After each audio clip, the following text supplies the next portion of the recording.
Hey now guys, what is happening? I am back in the old abode where my books are. As you can see, whoops, look at all that. Epic collections right there, right down there, and also right over there to the right of me here. Awesome stuff. Okay, anyway, enough of that. I'll show you guys my updated library when I've reached 350. What is that? Oh, no battery. Oh no. Okay, hold on. Okay. Hey now. Okay, so we have low battery. Hold on. Let me charge my freaking phone. I'm at 20%. Just got home, guys. Late day today. It's like 11 o'clock now here in New York, so I'm dead tired. I'm ready for bed. But I'm going to get this show on the road. This looks so dark. I hope this doesn't come out dark on the video, okay? Whatever, guys. Oh, and I got to take a dump. So I'm going to make this short and sweet, guys. You probably didn't need to hear that, but I really do. So, Daredevil Volume 13, guys. First of all, let me just say, I read these comic book, these epics, well, these comic books, these epics, so you don't have to, guys, as I've been saying. But I definitely recommend you guys read them because they are awesome. And oh my gosh, it looks like the pages are coming out. It's like, oh my gosh, it does. It looks like the pages are coming out of this book. There's like a groove here. Okay, whatever. I'm done with the book, so it doesn't matter. All right, guys. So, Volume 13, A Touch of Typhoid, covering 1988 to 1989. It sees Daredevil, our man, Daredevil Matt Murdock, going through. So he's already gone through the Fall of the Mutants tie-in, the riots in the city, the court case against Kelco Industrials. I think it's Industrials. All that stuff. Now we're introduced to Typhoid Mary, which I finally realized, she's actually two different people. She's Typhoid when she's the hit woman, like the psychotic hit woman, and she's Mary when she's a good girl. And so basically what happens is Kingpin, Wilson Fisk, hires Typhoid to seduce Matt Murdock as Mary and Daredevil as Typhoid. And of course, she has these crazy powers. She has like telekinesis. She has mind control. She's an expert assassin, woman, marks, swordswoman, and marks woman with a gun and all that stuff. And so she's hella dangerous. She's very scary and psychotic. And Kingpin hires her to not kill Daredevil. I don't know why. I mean, he might as well kill him. He wants Matt Murdock to be destroyed. And I don't understand why, with all his influence and his wealth. I know Matt Murdock is Daredevil, but I'm pretty sure Kingpin could have Matt Murdock killed, even with his Daredevil powers. Of course, it's a comic book, so the good guys have to win and all that stuff. But if this was real life, guys, Kingpin would have no trouble rubbing someone like Matt Murdock out, who's blind, even with enhanced senses. It's just ridiculous. But for our sake as readers, we have to buy into the drama. So Mary seduces Matt away from Karen, and Typhoid doesn't necessarily seduce Daredevil, but it's a game with her. Like, she's a cat and everybody's a mouse. Kingpin's her mouse, Daredevil's her mouse, everybody. And she, at one point in issue 259, she gets like all of his recent enemies, his rogues gallery. This crazy dude Ammo from issue 252, Bushwhacker from 248, 249. When Wolverine and Daredevil went up against the guy with the arm that can turn to a machine gun. Spit and Jet from the Wild Boys, who tried to ruin Christmas last year. It was this year. Oh, I'm sorry. It was in issue 253. The very first issue of this volume, of volume 13, is a Christmas story. It's really cool. It's this right here. It's the back here with Kingpin. This is issue 253, and that introduces really good John Romita Jr. artwork, by the way. I mean, he's a little slipping. He's starting to get into the 90s stuff. I like more of his 80s artwork than his 90s stuff. Like when he's with Dan Green as his inker, I think it's much better than Al.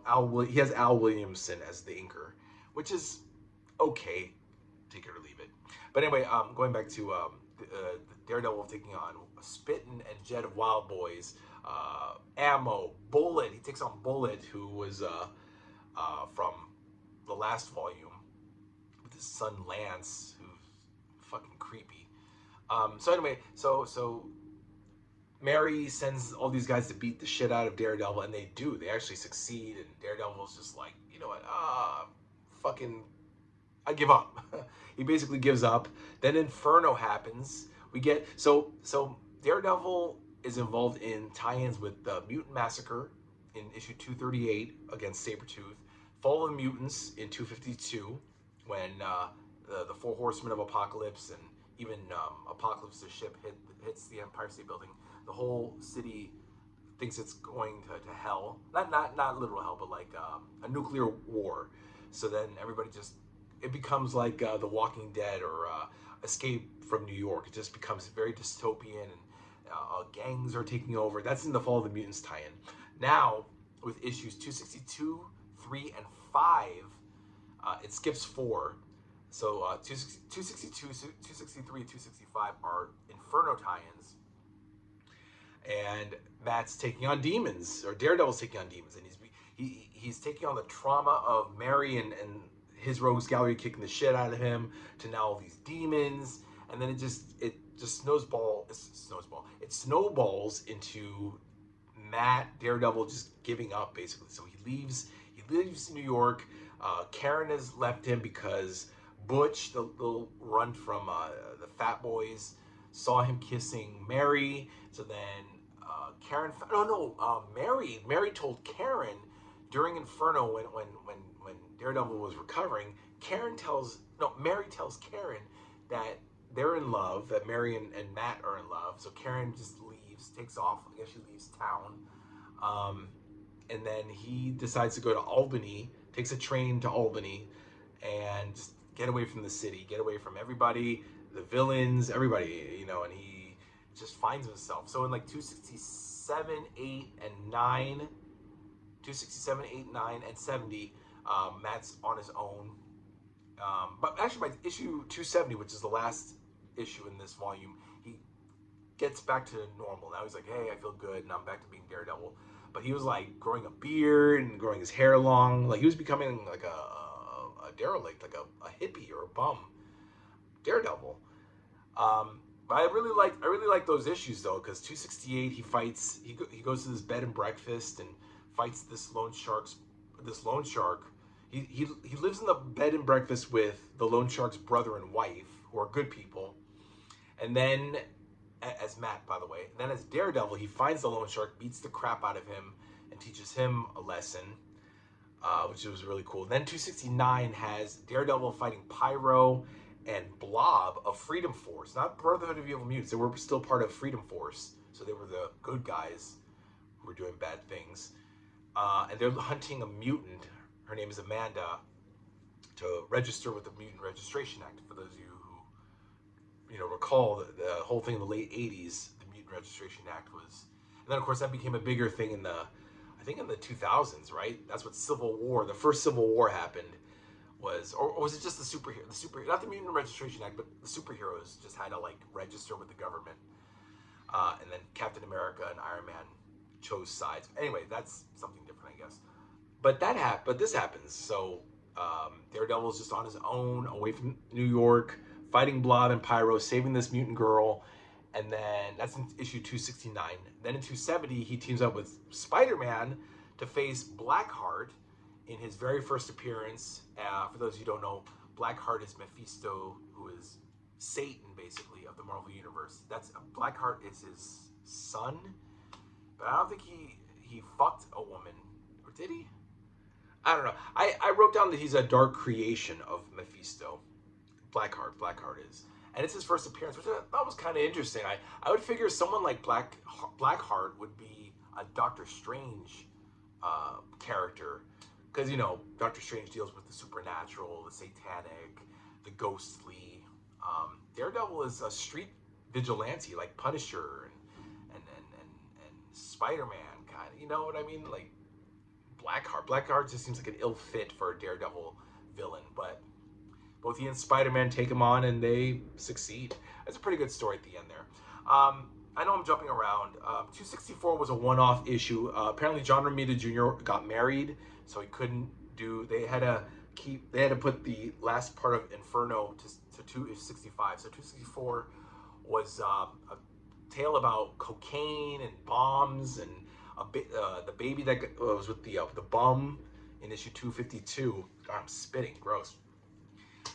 He gets abducted by these gangs, and Daredevil fights the Owl. The Owl's trying to recruit these nerds, these gangsters, into his fold, to sell crack.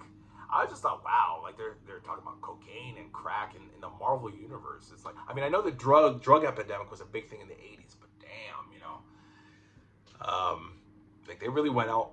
This girl, Innocenti. I noticed that, like in Punisher, Daredevil, all these street level guys or characters, they talk really openly about drugs because it was a big deal in the '80s. I mean, I lived through the '80s, so I remember they were telling us, don't keep your kid off drugs, and don't smoke crack. Crack is whack, and Smokey the Bear, and I don't like crap. But overall, guys, it's a really, I'm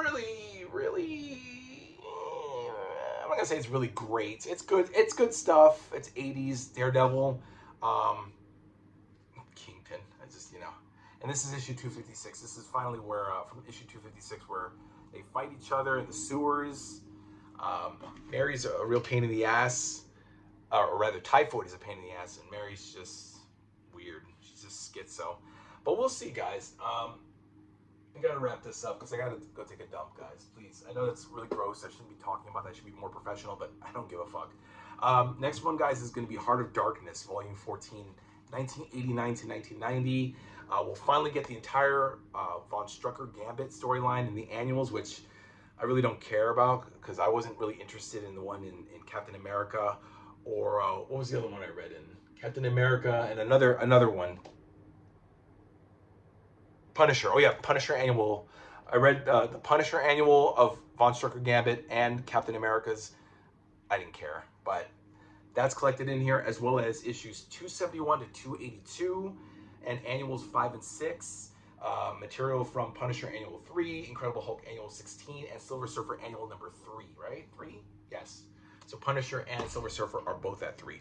All right, guys, that is that. That is A Touch of Typhoid, Volume 13. I hope you guys can see it because this looks really dark, but I'll try to edit it to make it look brighter.